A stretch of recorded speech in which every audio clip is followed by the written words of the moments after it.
Hello everyone, আসসালামু আলাইকুম। কেমন আছেন আপনারা? এই যে রান্না করতে বসে গেছি। রান্না করাটার আজকে একটা বিশেষ কারণ আছে। সেটা হচ্ছে আমার আব্বু আম্মু এসেছে আমার বাড়ি। তো মেয়ের বাড়ি বাবা মা এসেছে, একটু আপ্যায়ন তো হবেই, তাই না? তো যশোরের স্টাইলেই কিন্তু আপ্যায়ন করেছি। কি কি রান্না করেছি সেটা আপনাদের সঙ্গে শেয়ার করব। তো মেন যে উপকরণ সেটা হচ্ছে কুমড়োর গোস্ত। যশোরের ঐতিহ্যবাহী কুমড়োর গোস্ত আর সিটা রুটি আজকে করেছি। তো প্রথমে কিন্তু আমি কড়াইতে পর্যাপ্ত তেল দিয়ে পেঁয়াজ এবং আদা বাটাটা, রসুন, এই 3টা জিনিস একটু ভেজে নিয়েছি। এখন এই যে উপর থেকে দিয়ে দিচ্ছি এখন একটু ভাজাভাজির পরে মুরগির মাংস। এখন মুরগির মাংস দিতে গিয়ে দেখি যে পেটে ডিম হয়েছিল, সেটাও দিয়ে নিয়েছি। তো এই ডিমটা কিন্তু গলে যাবে, এজন্য একটু উঠিয়ে রেখেছি। যেহেতু দেশি মুরগির মাংস সেহেতু কিন্তু একটু সময় লাগবে সিদ্ধ হতে। একটু ধীরে ধীরে ঢেকে দিয়ে কাঠের চুলায় আমি আজকে রান্না করতে এসেছি। আশা করছি আজকের ভিডিওটা আপনাদের কাছে অনেক বেশি ভালো লাগবে এবং অনেক কিছু শিখতে পারবেন আপনারা। এই যে ঢাকনা দিয়ে ঢাকার ফলে কিন্তু মাংসটা প্রায় সেদ্ধ সেদ্ধ হয়ে আসছে। তো উপর থেকে দেখুন তেল কিন্তু ছেড়ে দিয়েছে। যতটুকু মুরগিতে পানি থাকে, মানে প্রত্যেকটা জিনিসে রান্না করার সময় ভিতরে যে পানিটা থাকে সেই পানিটা কিন্তু শুকিয়ে গিয়েছে। এই পর্যায়ে আমি এখানে কিছুটা লবণ, হলুদ এবং শুকনা মরিচের গুঁড়া ব্যবহার করব। শুকনা মরিচের গুঁড়াটা আপনারা আপনাদের পছন্দ মতো দিবেন, কারণ কেউ অনেক বেশি ঝাল পছন্দ করে, আবার কেউ অনেক কম ঝাল পছন্দ করে। যেহেতু সিটা রুটি হবে এবং রান্নাটা একটু দেশি মুরগি দিয়ে করছি, তো আমি ঝালের পরিমাণটা একটু বাড়িয়ে দিয়েছি। আর এখানে কিন্তু আমি কিছুটা মশলা ব্যবহার করেছি। এই মশলাটা আমি কিন্তু অর্ধেক ব্যবহার করেছি। এই মশলাটার ভিতর ছিল জিরা, এলাচ, দারুচিনি, লবঙ্গ এবং এলাচ। আমি হয়তো এলাচটা 2বার বলেছি, যাই হোক আপনারা বুঝে নেবেন। এই মশলাগুলো আমি একটু ভালোভাবে শিলপাটায় বেটে নিয়েছি। আপনারা মিক্সিতেও বাটতে পারেন।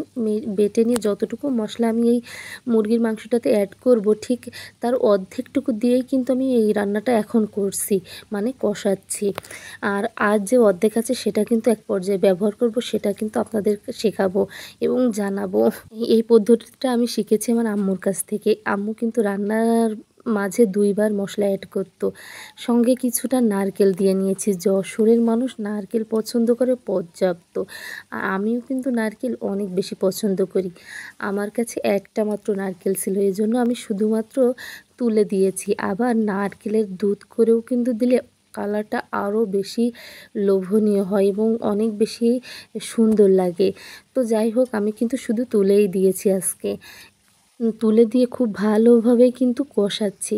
খুব ভালোভাবে কষিয়ে নিতে হবে। দেখতেই পারছেন আমি কিন্তু কয়েকটা স্টেপে মাংসটা কষিয়ে নিব। এইভাবে ধীরে ধীরে কষানোর ফলে কিন্তু খেতে অনেক বেশি ভালো লাগবে। কালারটা কিন্তু বেশ সুন্দর চলে এসেছে। এ পর্যায়ে কিন্তু আমি রান্নাটা যখন প্রায় অর্ধেক হয়ে যাবে, আমি এখানে কিন্তু ঝোলের পানি দিয়ে দিব। কয়েকটা স্টেপে পানি দিয়ে দিয়ে কিন্তু আমি কষিয়েছি। আর এটা কিন্তু একেবারে ফাইনাল কষানো, এবং এরপরে কিন্তু আর কষাবো না। এখন যে পানিটা আমি ঝোল রাখবো, সে তার ডবল পানি দিব।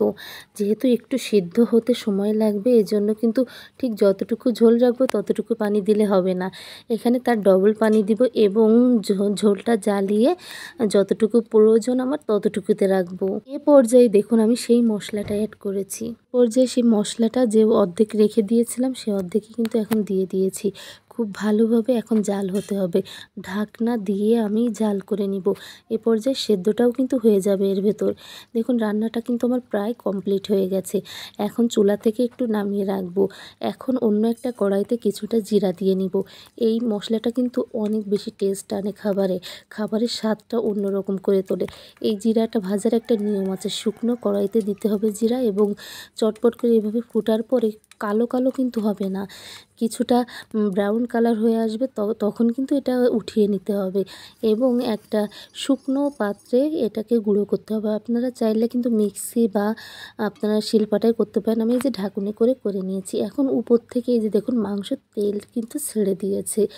উপর থেকে কিন্তু আমি এখন এই মশলাটা গরম গরম অবস্থায় দিয়ে দিব।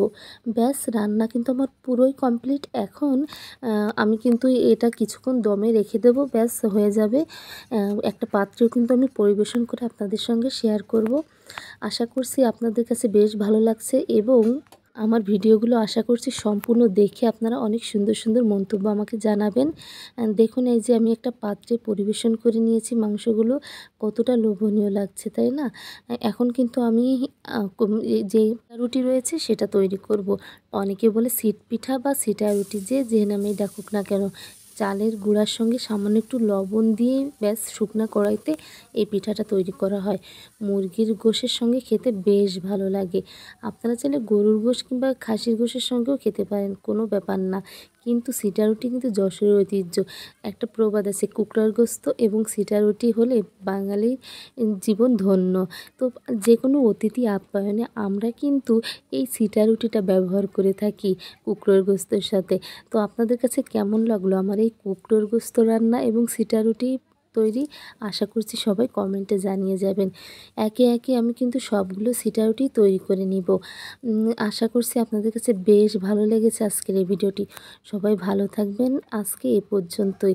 আর আমার ভিডিও দেখতে থাকুন, কেমন লেগেছে অবশ্যই কিন্তু জানিয়ে যাবেন। অবশ্যই আমি আপনার সেই কমেন্টের সূত্র ধরে আপনার পরিবারে চলে যাব এবং আপনার ভিডিওগুলো অবশ্যই দেখে আসবো। আর অবশ্যই কিন্তু আপনারা প্রতিদিন একটা করে লং ভিডিও আপলোড করবেন, কারণ লং ভিডিও আপলোড করার মাধ্যমে কিন্তু ফেসবুক আপনার ভিডিওতে অ্যাডস দিবে, আর যার মাধ্যমে আপনি কিন্তু ইনকাম করতে পারবেন। তো আজকে অনেক কথাই হলো, অনেক গল্প হলো, অনেক রান্না বাড়া হলো। এখন এ পর্যন্তই রেখে দিচ্ছি। সবাই ভালো থাকবেন। আল্লাহ হাফেজ।